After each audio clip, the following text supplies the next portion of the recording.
Here I am back with this Tiger Cub, and there's a little Tiger Cub there.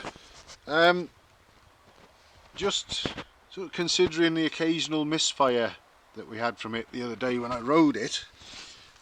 I found yesterday while I was running the engine in the workshop that a couple of bullet connectors in those wires from the alternator into the wiring loom that we can just see there were protruding from the connectors slightly, and every now and again I saw sparks, and one of them was actually shorting on one of those lugs on the frame there. So I've sorted that out. I pushed the bullet connector further in to get it out the way so it can't do that.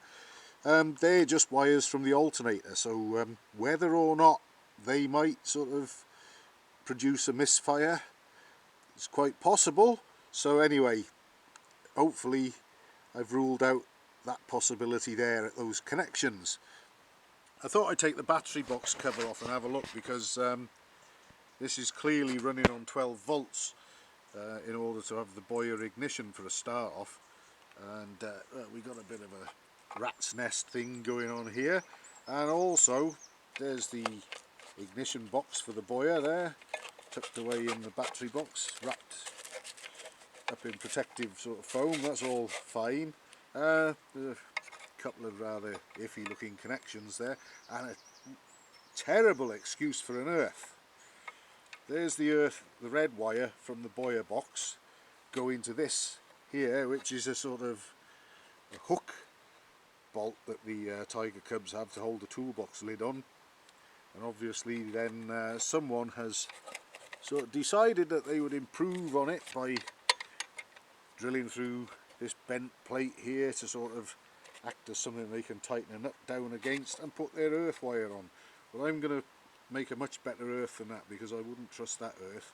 That could also induce the misfire, as could some of these connections possibly.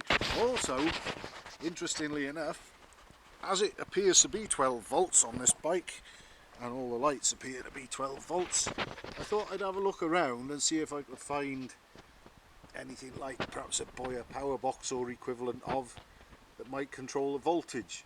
But all I can find, you can possibly just see it in there, is a rectifier under the seat. It's a modern solid state rectifier. I've got one on my Sports Cub replica running on 6 volts. So I can only assume that as all 3 wires come out of the alternator separately,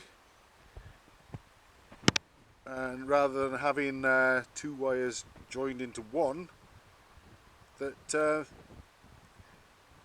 proper sort of regular 12 volt conversion that you might see on such a machine as this has not been done on this. It looks like you just got the sort of general sort of output that would come from the alternator on 6 volts going through the rectifier and into a 12 volt battery. So I'm going to run the engine at some point and just check the voltage against the revs, because I'm not quite sure that the voltage is going to be sort of stable, shall we say. There's another slightly dodgy but better than that earth there at the bolt to the rear of the fuel tank. I'm going to make sure that we've got good earths, and I'm going to deal with that one.